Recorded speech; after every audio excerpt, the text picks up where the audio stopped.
Micromax Heat 2 is next up then. It'll be the final race before a 30-minute lunch break. Then we'll be back with most of the Heat 3s, Heat 4 for Hondas, and then we'll go into the B final and the rest as well. Caden Simpson will start Micromax from pole position. Alex Jones alongside with Aston Brown and Harry Neeson on row 2. Riley Buckton-Young and Logan Lauder will start on row 3. Toby Dukes and James Tate will be on row 4, with Jack Hutchinson completing the 9 runners in our Micromax class.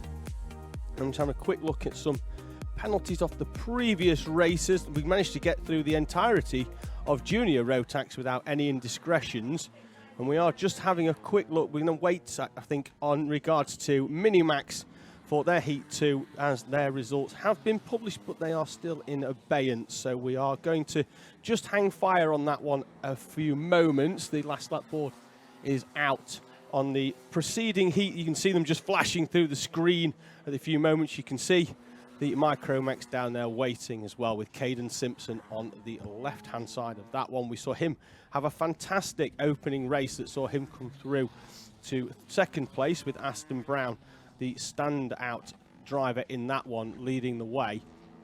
And whilst we wait for this one, I'm going to see if I can grab a word with the man in charge of the overall race day here, in terms of making sure everything runs smoothly. I'm going to see if I can throw a headset on him, because he's not going to get a choice in this one. But I'm joined by Luke. I'm going to join by Luke Powell, who is going to just have a quick chat with me regarding what it takes to sort of run this race day, in terms of not only the logistics of making sure everything runs to schedule, what happens when it just about starts raining, and then it stops raining, and then it starts raining, and then it stops again, and then we get through everybody out. So Luke, welcome. You'll be with us all season, of course, as the race director for CKC and JKC. We've already seen you in play today regarding, so it rained earlier. What goes through your mind when that happens? I imagine it's all down to safety. It certainly is, yeah. I mean, you can be sat on the grid's shut. Once the cart is technically on the floor, you're not allowed to pick it back up and make any changes. However, due to the change in weather, for safety reasons, we gave the option to the cadet mechanics. If they wanted to put wet tyres on, they can do.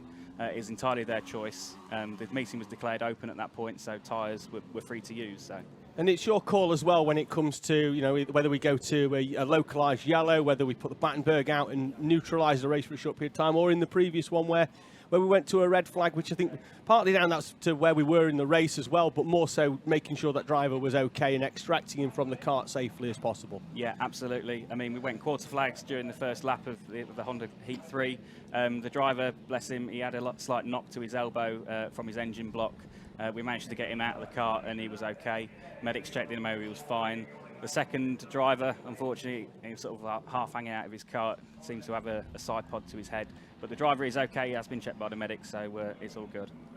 Wonderful, and obviously you're the good guy in terms of getting the race day running as smoothly as possible, but you're also the bad guy when it comes to handing out some penalties. Yourself and the clerk of the course as well are the ones that bring down the penalties of doom occasionally to our runners, and obviously that's something, obviously you go into that just like hugely impartial. It's just a case of you looking at the facts going out there. You've got a good view as well here from Fulbeck, either from the timing tower that we're in. I've seen you in parts of the race, you've been at different parts of the circuit, getting a different view as well. You've got spotters out there as well. It's an easy job, isn't it, really, when you've got all them spotters? Absolutely not. I won't go that far. So me and my team, there's obviously myself, Rory, my clerk of the course, and also Jake, who's my driving standards observer. So throughout the day, we are just literally walking up and down the track, keeping an eye on the big packs, and when it gets a little bit argy-bargy, we're sort of stepping in with the warnings, and then if it needs to go any further, we will apply the penalties. Luke, wonderful. Hopefully we don't see you too much this season in your role as race director. Micromax are heading out. It's a rolling start, of course, so in about 1 minute's time the red lights will go out on that one, and we'll be away and racing for the final race of the morning session. We'll then be back in around about half an hour's time. Luke, thank you very much for joining us. I'll let you get back to your job because you don't want to be on the headset whilst the racing's going on. So absolutely not. Cheers, mate. Thank you very much. Cheers. Luke Powell there, our race director. He's going to make his way either out onto the circuit, probably up onto the gantry, I don't know, for the first lap, and then we'll see where it goes from there. We might even catch him on camera later on. We'll try our hardest at some point to see whether he can get himself a little bit of screen time out there, certainly with the Hondas when they're gridding up as well. Quick look at the live chat comments. Toby Dukes is getting some support again, once again, from his brother Jacob, who's at Wilton Mill. We'll see him as he was runner-up in junior Rotax last year. He'll be here in next month at Wilton, so he's there getting some practice in as part of UKC, and now he's going to be hopefully in a strong position next month for round 2 of CKC. Support as well coming in for Riley Buckton-Young, as well as Mick Barlow saying that Leon might need to sort himself a new mechanic out. Here we go then. The red light is extinguished. We're away and racing, and it's Caden Simpson who's taken the march, but Aston Brown's going to get alongside down into the first corner. Who's going to be brave on the brakes? Brown has to relent and slot back into position. Caden Simpson leads us round turn 1 then, as they make the run now down towards the turn 2 chicane. And Brown trying to close in once again on the back. Simpson gets the kart stopped. Everybody making their way through nice and cleanly through the chicane section. And Caden Simpson then will lead us round the first lap. Will he go defensive into that corner? No, Aston Brown will steady himself into second place. Round that bottom end of the circuit. Riley Buckton-Young then up into third place. So it's an MY race team sandwich with Simpson and Buckton-Young, first and third respectively. It looked like there was a little bit of contact on the exit of that corner. Opening lap then, they're over the line, and Aston Brown actually led by less than 1,000th of a second over the line, but then Caden Simpson comes back into position.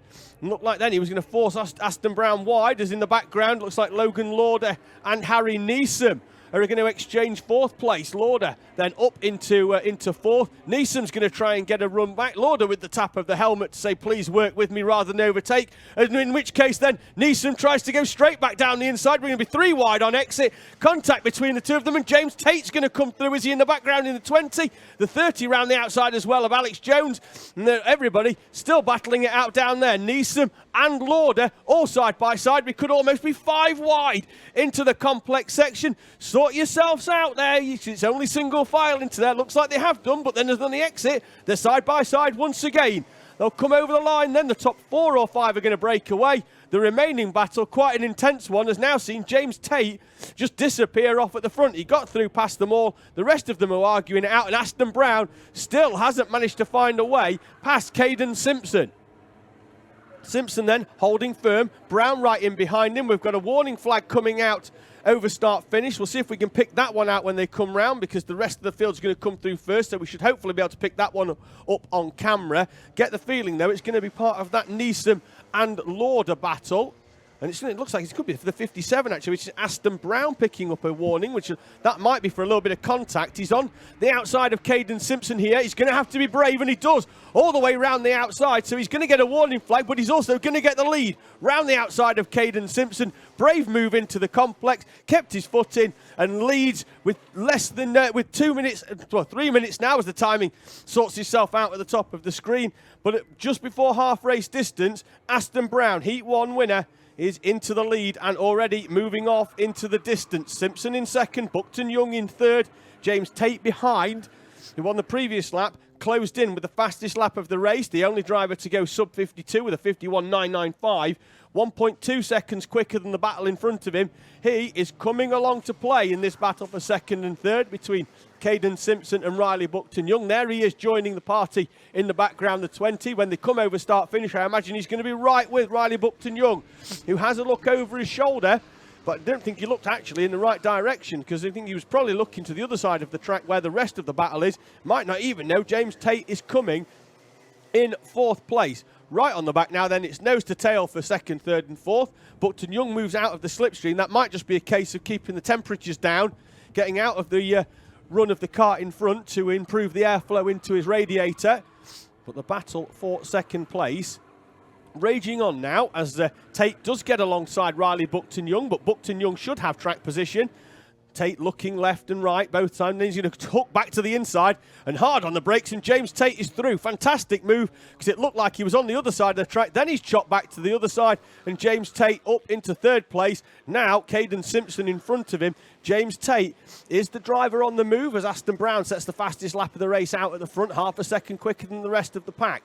The 9 runners as it is then. Brown, Simpson, Buckton-Young the top 3.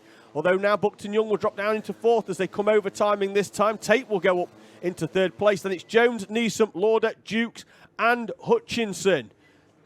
There's confirmation on the timing that James Tate has moved up into 3rd place. Might not be there for too long though. Now right on the back of Caden Simpson, takes a very, very late move, dives to the inside, spins and then spins again as the kart beaches itself on the curb, and all the hard work has gone out of the window and rejoins the track as well. Not sure why the arms are up there at those two drivers. They had absolutely nothing to do with it other than getting in the way of his return to the circuit. Late move down the inside, Simpson takes his normal line. No place to go for James Tate as he's squeezed and then loses it on the curb on exit as well and spins back across the track in front of the remaining drivers that are coming. Now he's going to have to get the bit between his teeth, get the red mist, wipe it away from the visor, calm himself down and start moving his way back through the field, because at the moment he's down in 7th place, currently chasing Logan Lauder over start finish. Should get a good run. He's right in the slipstream. Will look to pop out to the right, and he's on the grass. James Tate not had the best lap of his life here. Goes to the outside this time. Arm up once again, and looks like that kart might have a problem. Thought he would. I don't know why there he's gone to the outside. When he's gone to the inside, maybe he thought Lauder was going to go defensive. Lauder takes his normal line. James Tate goes off, trims the grass. And there it looks like potentially there that could have actually snapped a track rod at the front, because it looks like his front wheels are not both agreeing with each other in terms of direction. Yellow flag is out down there at post 1. Kart should hopefully get moved out of the way, which would give us some clear racing. But James Tate has gone through every possible mental state during that race. Elation as he started to come through the field. Disappointment for his first off. Then he was back on the pace again. We did say that he needed to wipe that red mist away, and then within 10 seconds he's on the grass trimming the daisies, and is quite lucky there not actually to go to further towards the catch fencing. The kart, you can see there, well out of the way. Once the driver is clear as well, we should be good to go racing again. The yellow flag is out down there at post 1. Driver is okay, but he's just still there out on the outside of the circuit. We'll move him either over the barrier or into the centre in a few moments time, and that should free up an overtaking opportunity down there into the first chicane. 1.5 minutes remaining then. Aston Brown leading the way, as on timing there you see James Tate going all the way down to the bottom. Arms still slapping against his legs. Clear disappointment there for James Tate. The pace was there in heat number 2 for Micromax. The result though won't match it, and off into retirement. 52 seconds remaining. We're going to get 2 more laps, potentially even 3 here as they're going round.